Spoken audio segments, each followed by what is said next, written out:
You're not on the field, court, or ice. CWall. You're on the couch. From PG to DC, this is Coaching from the Couch with your host, CWall. Delivering coverage for all DC sports teams from the hometown perspective. Nats, Skins, Mystics, DC United, Washington Wizards, Caps, Bowie State. My name's CWall, I'm a PG girl. Down for my skins, I don't know if you heard. If you like watching sports, then I am your girl. Sit down on the couch if you're not on the field. Cold on the ice, pick any sport that you want. Know that I cover it tight. What would you like? From baseball to football and more. The list can go on the whole night. Big shouts out to my HBCU fam. Never forget who I am through the wins and the losses, the highs and the lows. We gotta stay strong, so I stay 10 toes. Make the competition back. The way I kick it, make 'em mad, man. CWall and we live and direct. Sit back on the couch and relax. Come on.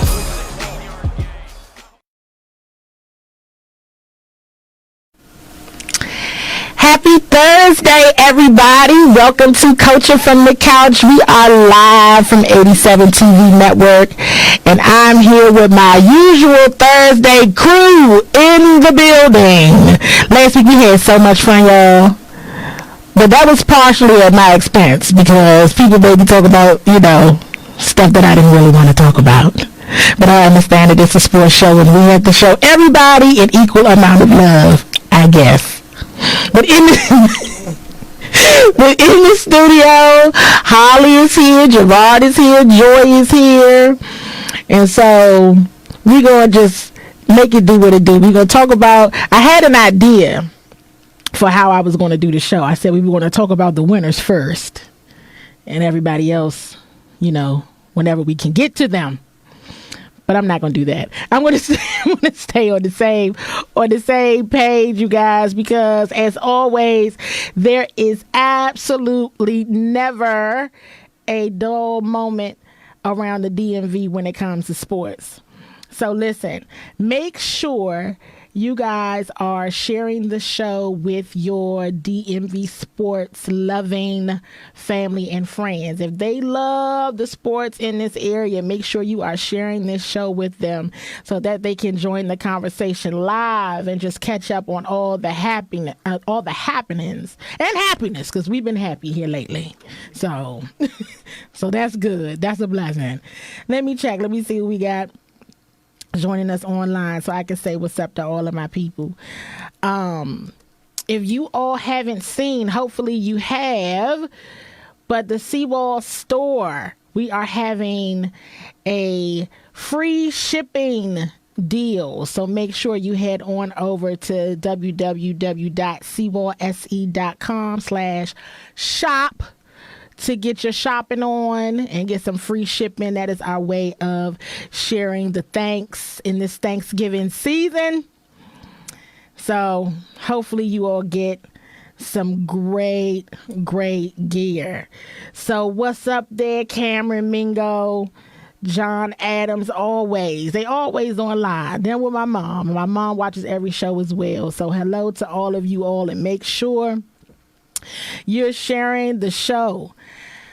Let's get right to it.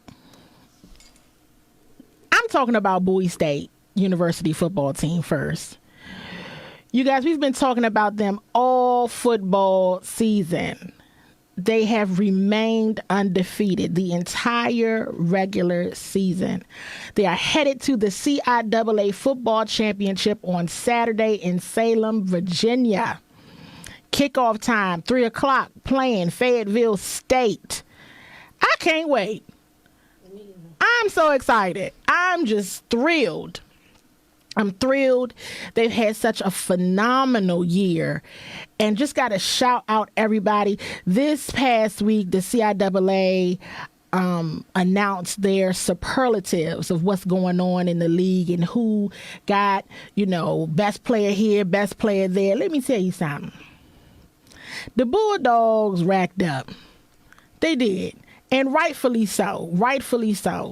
Offensive Player of the Year, Jerome Johnson. Defensive Player of the Year, Dimitri Morcel. both from the area. I'm so happy for them and excited. Johnson finished the regular season with a little over 1,500 yards passing, 21 touchdowns. I mean, top 4 or better in the CIAA in almost all the 3 main categories. I'm just so thrilled for him. Marcel from down the street. He from down the street from me. He a native of Upper Marlboro. Led the CIAA with 9 interceptions, with 3 being returned for touchdowns. Listen, I'm going to just stop that right there. But he led Division II in both of those areas. Listen, and have got to shout out Defensive Rookie of the Year, Jonathan Ross. He's a defensive lineman from Waldorf, from down in the Dorf. You got to fly there to get there. It's like, it's not that far. But anyway, all the way down in the Dorf. That's where he's from. And huge congratulations and shout out to Bowie State head coach Damon Wilson, as he was voted the CIAA Coach of the Year by the league media and coaches. Congratulations. That's something to be excited about. Look, I like that. That is huge. It's huge. And you got to get excited about it, because I got to jump to the Terps and oh, Lord.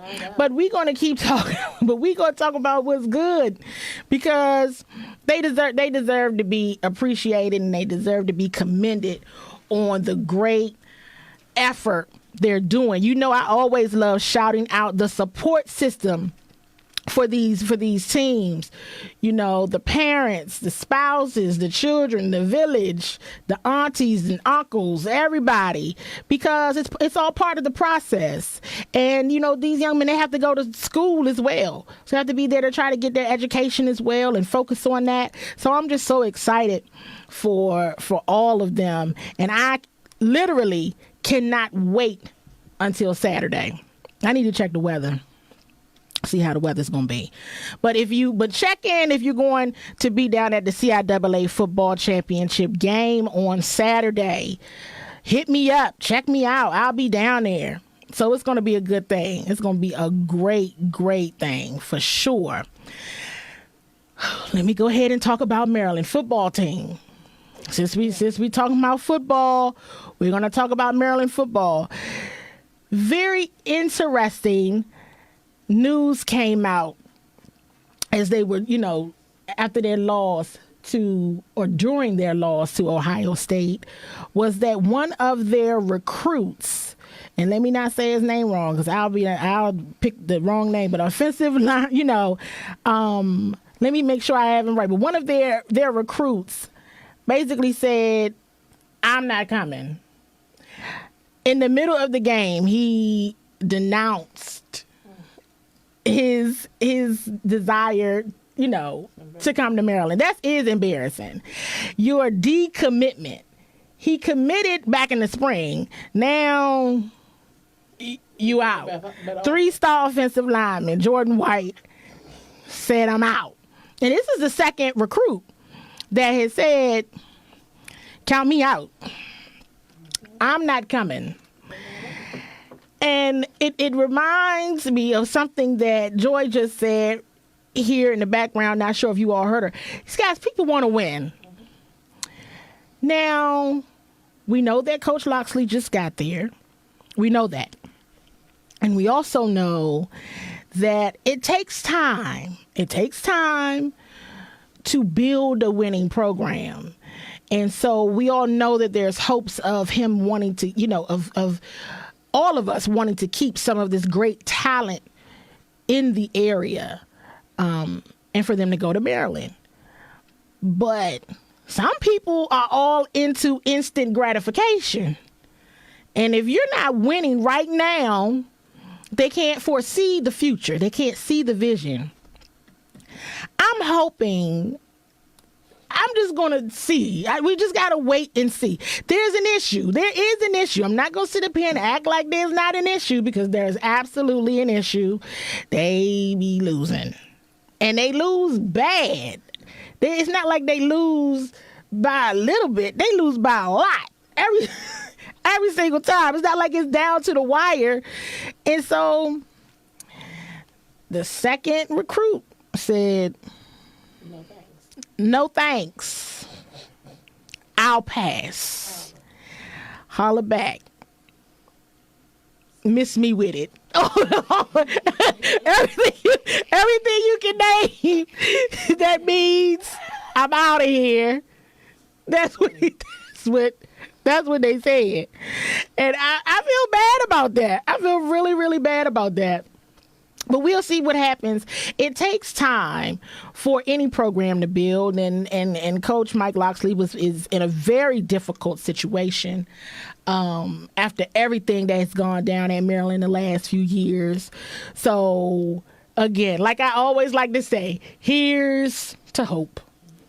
Here's the hope. That's all I got for you. Here's the hope, everybody, because I must have missed that before. I said, how somebody decommit in the middle of the game? My gosh. But that's how it is. Especially we have social media and everything. People get to tweeting, posting everywhere. And they say, no, never mind. And before you know it, it's all out in public. It's all out everywhere. And you didn't even get a chance to talk to the person. They done came on there and said it's over. And then it really, really is over. And then they say, forget about it. So we'll keep watching and seeing how things progress. Of course, we'll watch in the off season to see how many of this great talent in the area, decides to still, join the team. And I'm just hoping that they get better. But I was very shocked by that news. In other news, though, Maryland basketball, we only 2 games in, but hey, they're 2-0. They could be 0-2, but they're 2-0. And they're still in the top 10. And fans are pretty excited about Maryland basketball this year. They have a lot of just high hopes. So let's see. I mean, as do the players, of course, and the coaches. So I wanted to mention that because, you know me, I always try to look at the bright side of things.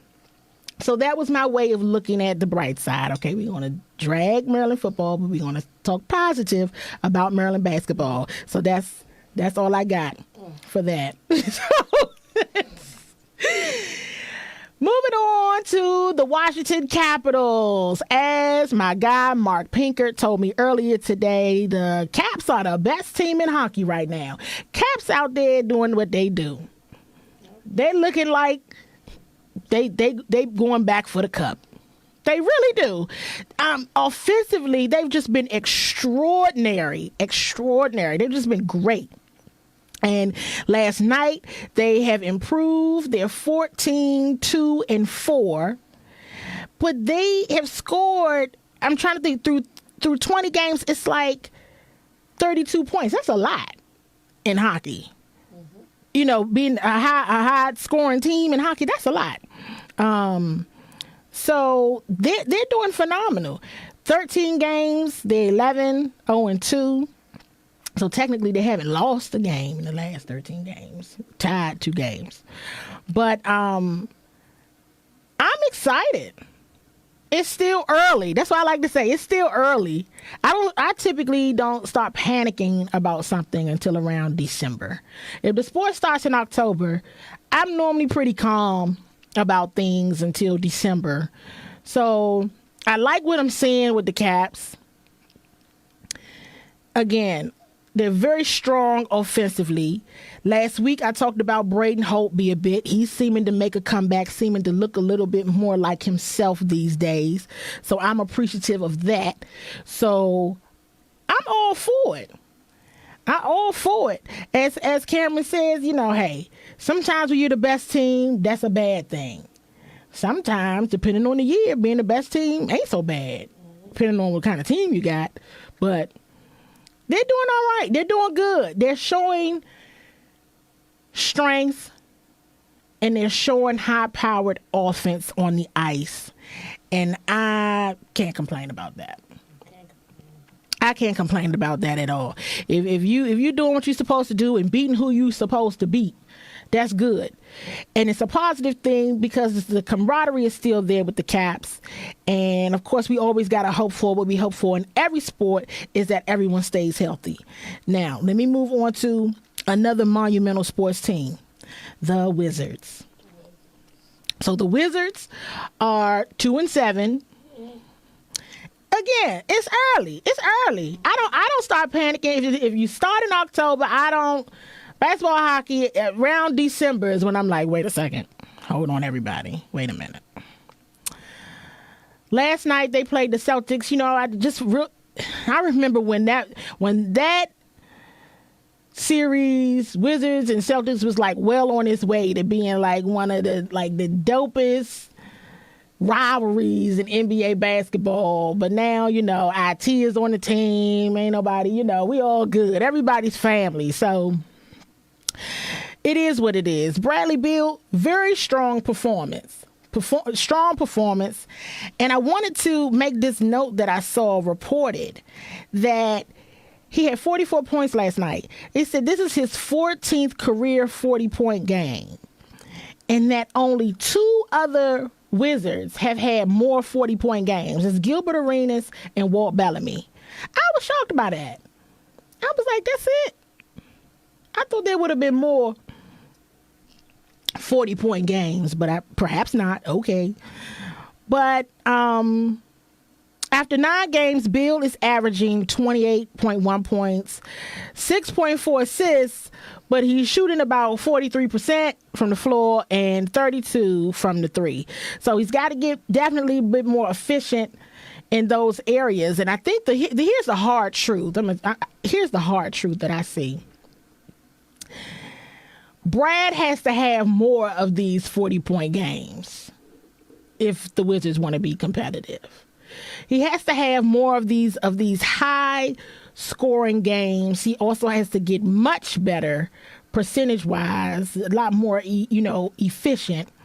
But it's, he's got to keep that going for them to even be competitive, because he's clearly the leader on the floor, and when he gets going, it seems to get everybody else going, which is fantastic. That's great. But he's it from a leadership position right now. And I think he knows that. Everybody else know it. We all know it, right? So I hope his durability holds up in that way, and I hope he's okay with that role. I think he absolutely can function in that role, and I think he'll be okay. But that's to be competitive. If you notice, I didn't say he needs to do that for them to win. I said they need to do that so that they can be competitive. Because the other thing is that I have no idea why they don't play any defense. I'm like, well, maybe you could have a chance if you could stop somebody from actually shooting the ball and making it. My gosh. We've got to get better defensively. My goodness. How are you going to be competitive? Okay. Here we go. Brad's leader. Everybody follow leader. Cool. But if you can't stop anybody else, you've got to be stronger defensively. And the Wizards are just not. Now, Cameron is mentioning, losing the next 2 games. I don't think it's the next 2 games, because we've seen the Wizards start out horribly. The Wizards have started out horribly before. So funny enough, this isn't anything new right now for the Wizards. But at some point, now let's go back to everybody knowing and understanding that this is a rebuild year. Everybody knows that. This was a year that was already anticipated, that the Wizards weren't even going to be very good. We know that the Wizards have been clowned a lot from folks. They're like, who are these people? We don't even know the roster. So these guys can perform offensively, but they have got to step their game up. They could score, clearly, right? Because even last night you're scoring over 130 points, so you can score. I don't think Scott goes after the next 2 games. I'm not saying that Scott ends up staying, but I'm not certain either and have to put my ear to the ground level here a little bit more to see how much of this being a rebuild year actually matters. Because if it's like, all right, not that people are going to go into the season and be like, okay, well, we're all going to lose. And we know that we're going to lose all year. And that's not it either. Because these guys want to win. They want to be competitive. They want to win basketball games. I don't know a professional in any sport that doesn't want to win games. So we know that. But I'm just wondering how leadership is going to take that, how long it will last. But I know one thing about it, and as John Adams just said, 158 against Houston, they can score. But if they not playing no defense, this is going to be a long year. Long. But again, mid-November, we'll see where we are. I mean, we're going to talk about them every week. We're going to see how it goes every single week. But I'm not spazzing out yet, you guys. I'm not. Because I just don't. Basketball is just... It's so many, for some reason, and maybe because we've been here before with the Wizards, that I'm like, let me see where they are around December. So we'll go with that. We're going to go with that. I'm going to move on to the Nats. Can I just say something? I don't recall if I've mentioned this, but that Davey Martinez was not even in the finalists at all for Coach of the Year for the National League. He got right now. You know, I don't normally get on a soapbox about people getting robbed, but that is highway robbery. That Davey Martinez was not even in the finalists. Come on. From 19 to World Series champion? I think Davey made somebody mad when he got kicked out of Game 6. Whatever he said to that umpire, I said, you know something? This sounds like Davey really ticked somebody off. That's what it sounds like to me. Because not even to be a finalist? It's a joke. Well, congratulations to whoever won, because I don't know, to be honest with you. After he didn't win, I was like, I don't care then. But at the same token, that's wrong. I didn't agree with that at all. Max Scherzer, he didn't win. I think he finished third in the Pitchers Award, the CL Young Award. And no, Anthony Rendon did not win MVP for the National League. And I mean, my feelings about that too. But it's okay. I mean, because at the end of the day, they won the World Series. So that's what's most important. So, yeah, Rendon did not win the MVP. And that is sad. Sad. But it's okay. Because what's the most important award is what the Nationals won. And that's what we care about. Also asked a few folks, how much money should the learners spend? What should the learners spend on Anthony Rendon and Steven Strasburg? And as far as I'm concerned, just throw the whole bank at them. Just whatever. I get very... After you won a championship, whatever you like, how much would you like? It doesn't bother me. Once you have led and been a critical asset, consistent, valuable piece of bringing a championship to the team, whatever you like the number to be, let it be it. Blank check. You write it on there, and that's fine. Which also makes me believe, because I think I read somewhere that the Yankees are looking at Strasburg. I said, well, how much money do the Yankees have? Every time I turn around, they're trying to pay somebody else.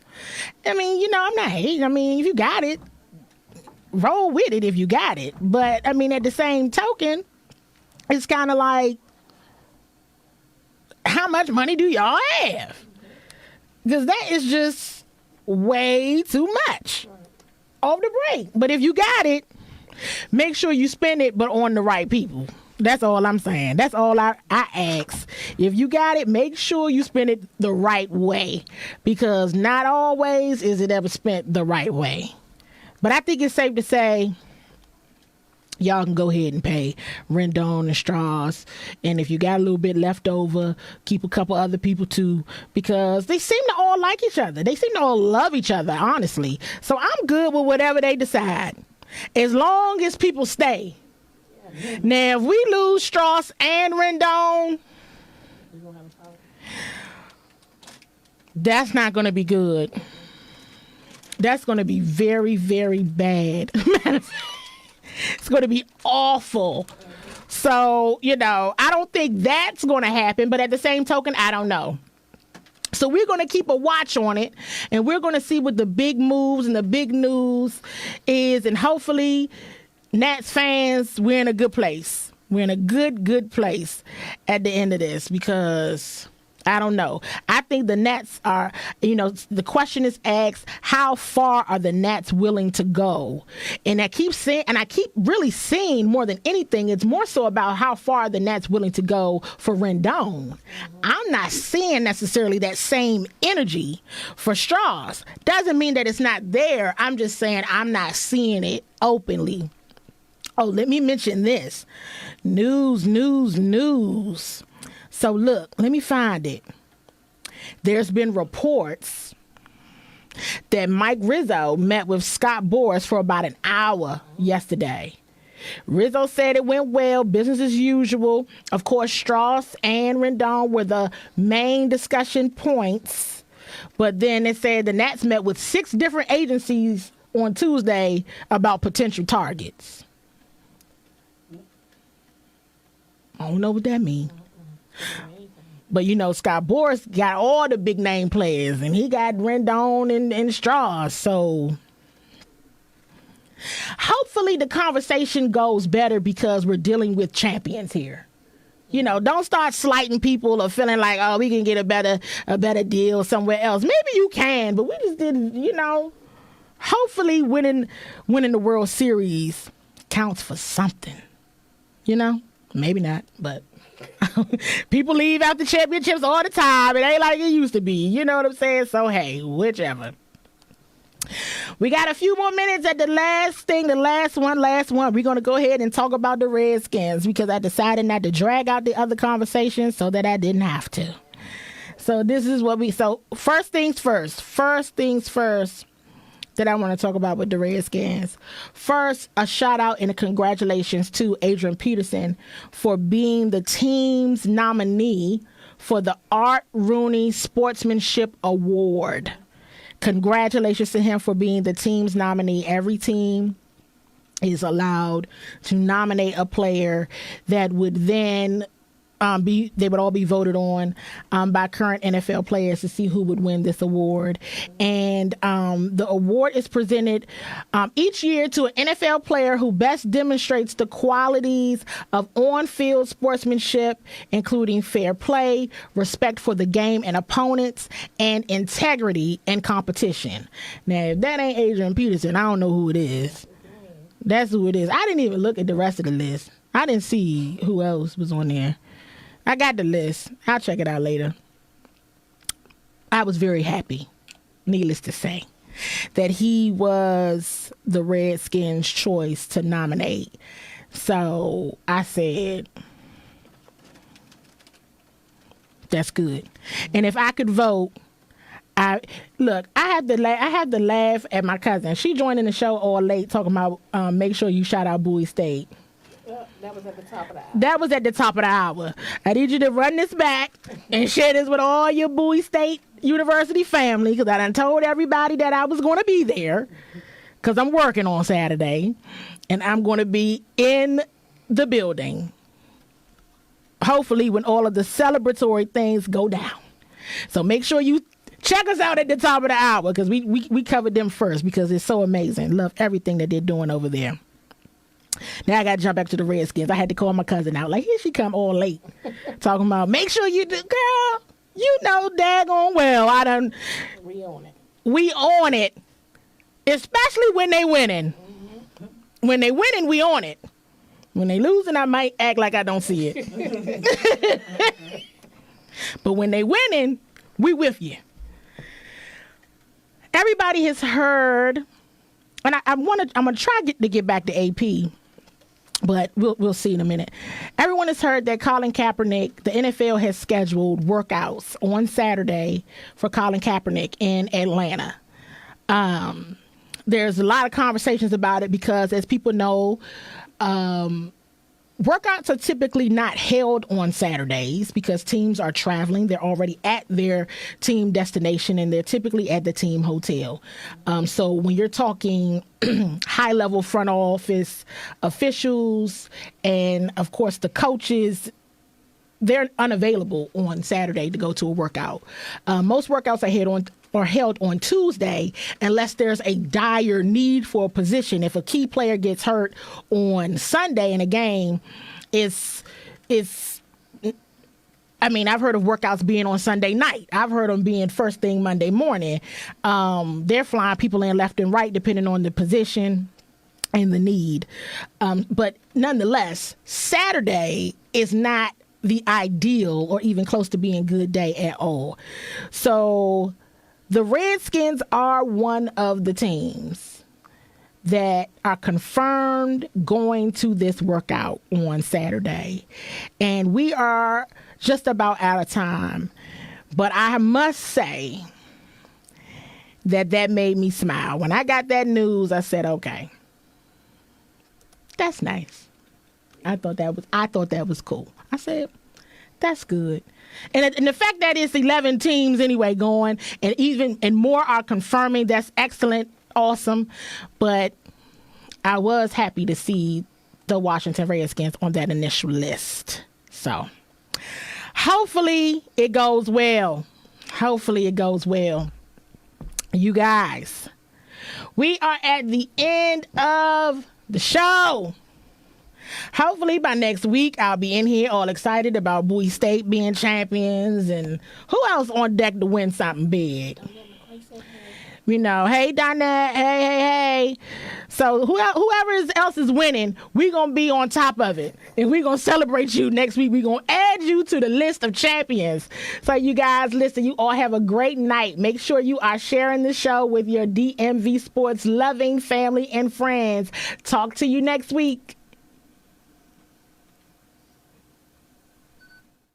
You're not on the feet.